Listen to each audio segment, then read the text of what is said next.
Good evening, good morning, good afternoon, good everything in between, my little gremlins. Today is September the 22nd, and as predicted, it wasn't difficult, but still, as predicted, we have a new round, a new wave of changes in this week's beta version of Dragonflight, which came with a lot of changes for all of the specs and classes with different attention given to certain talents, abilities and whatnot to many of the specs. So today we are here to look at most of them. There is a few of them which we will leave for later, mostly because Blizzard themselves have told us that they will come with a bigger and larger set of changes in a few days, so we're gonna wait for that.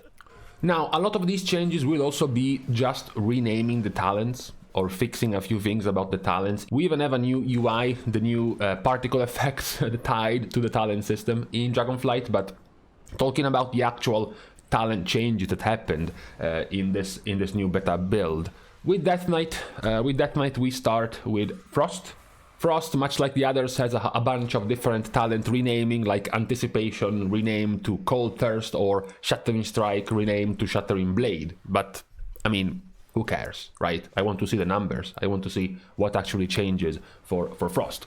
So, Obliterate damage has been increased by 10% and improved Obliterate only has 1 rank now. Before, you had to take 2 ranks of improved Obliterate to get the 20% more damage. Now instead you get 10% for free in your baseline Obliterate, and you only have 1 rank of improved Obliterate. Similar thing happens to Rime. Rime now increases Howling Blast's damage by an additional 75%, and now improved Rime only has 1 rank instead of 2. This is good. It's just less talent points for Frost you have to spend in these 2 talents, and you have more room to place them somewhere else.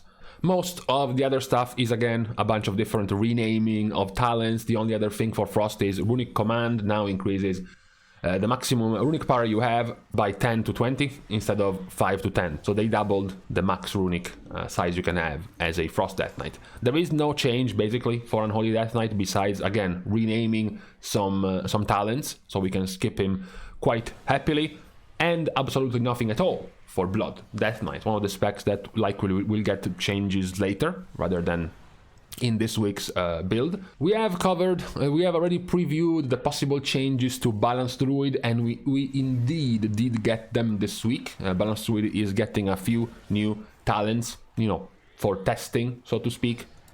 They get Umbral Embrace, dealing astral damage as a chance to cause your next Wrath or Starfire to become astral and deal 50% additional damage. Wild Mushroom, that we already mentioned yesterday, I believe.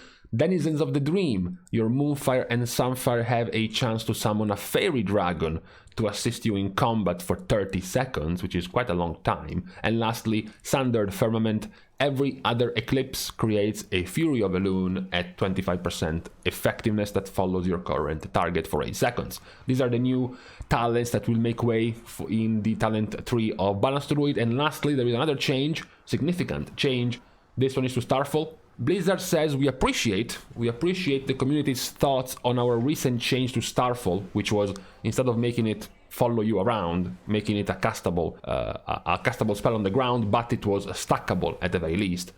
Blizzard says we agree with the sentiment. Starfall has a unique identity by being tied to the caster, and we want to retain that identity. So now Starfall calls down waves of falling stars upon enemies within 40 yards, dealing astral damage over 8 seconds. Multiple uses of this ability may overlap. So they went full circle. First they made Starfall around you, but not stackable. Then they made Starfall a circle targeted ability on the ground, but they made it stackable. And now they make it stackable while also being on top of you. I think this is the worst case scenario for Druid, because it's way too brain dead this way. You literally click a button and you AoE everything in a 40 yards radius around you, and you can click it multiple times. I just think it's a little bit too low effort of an AoE ability, honestly. Most of the other stuff, however, for Balanced Druid is again a bunch of different name changes, like Honest Clear Vision, one of your current legendaries, has been renamed for some reason to Starweaver, okay, or Time Worn Defender has been renamed to Rattle the Stars. Fine, go ahead with your name changes.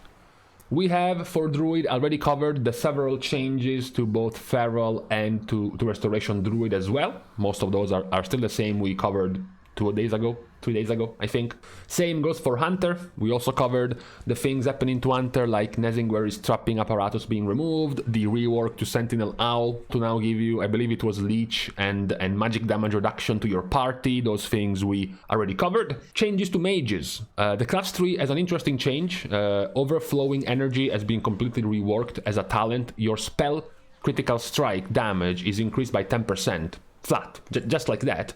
When your direct damage spells fail to crit, your spell critical strike chance is increased by 2% up to 10% for 8 seconds. So it's kind of like a mini passive of the Fire Mage to increase their crit chance when they don't crit, with the Fireball for example, plus an extra base 10% spell crit damage. It seems like a impossible to miss type of talent for all mage specs in the general tree, simply because of how much throughput this is going to give you. Only a couple of changes for Arcane Mage. One is that Conjure Mana Gem has been reduced in cooldown from 120 seconds to 90 seconds, and an extra use of Impetus, the talent that gave your Arcane Blast a 10% chance to gain an extra Arcane Charge, now has a little bit of an extra at the bottom. If you were to gain an Arcane Charge while at maximum charges already, you gain 10% Arcane damage for 10 seconds. Which seems pretty good. There have been, in some patches, some rotations where Arcane Mage basically discards Arcane Charges and keeps spamming Arcane Blast anyways, because it's just too much damage in single target. So at the very least now you can also get more damage when you do that. Fire Mage has only gotten some talent repositioning. We might check it out later. No real changes besides improved Flame Strike, giving you a slightly faster cast time of Flame Strike by 1 extra second. The cast time is reduced instead of half a second, but that's it. A tiny little buff to improved Blizzard for Frost Mage. Damaging an enemy with Blizzard reduces the cooldown of Frozen Orb by 0.5 seconds instead of 0.3 seconds. Arctic Piercing for Frost Mage has been redesigned. It was a talent giving more damage to your Ice Lances. Now increases Frostbolt, Icicle, and Glacial Spike critical strike damage by 20%. So basically no longer about Ice Lances and basically about everything else for Frost Mage. A buff to Icy Veins. Now the base duration of Icy Veins is 25 seconds instead of 20 seconds. And that is mostly it for mages. Monks, on the other hand, again, get a whole bunch of renaming. Not really many changes, you know. You will be glad to know, Monk players, that Roll has been renamed to Improved Roll, and that Provoke has been renamed to Hasty Provocation, and that Vivify has been renamed to Improved Vivify. We have already checked the changes to Mistweaver, the swapping around of the talent positions for Mistweaver, and a few other things like the buffs to Zen Reverberation to do more damage and healing, and Jade Bond to do more healing, etc, etc. These are things we have already looked at. We have also looked at many/most of the things for Priest. As we go, pretty much every day, almost having to check all of the changes given to Priest. This time, there are not many changes to Discipline and to Holy Priest, honestly. Not too much. Just, once again, more talents being renamed and changed. I am not a fan, however, of Shadow Flame Prism being renamed to Inescapable Torment. What was wrong with Shadow Flame Prism as a name? I'm not sure. There are, however, and we can't escape this, I'm afraid, even more changes to Shadow Priest. This is in the nature of the Shadow Priest spec. They must get changes every week before an expansion launches. It's by design.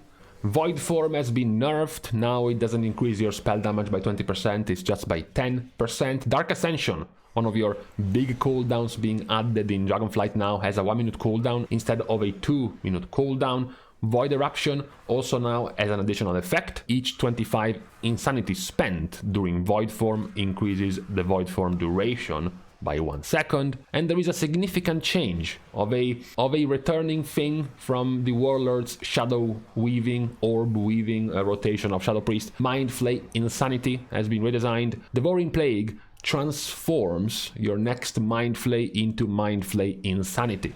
Lasts for 10 seconds when it was 5, so it's a much longer time to weave this in. Mind Flay Insanity is going to deal 120% more damage than Mind Flay per tick, ticking 4 times over 3 seconds, and then slows by 70% and generates 6 insanity per tick. So we had to get out of the way our daily change for Shadow Priest before we see it fully implemented in the beta. No changes, as it has gotten customary recently, I have to say. No changes to Elemental Shaman, no changes to Restoration Shaman, and for once this time as well, no real changes to Enhancement Shaman as well. Once again, I have to complain.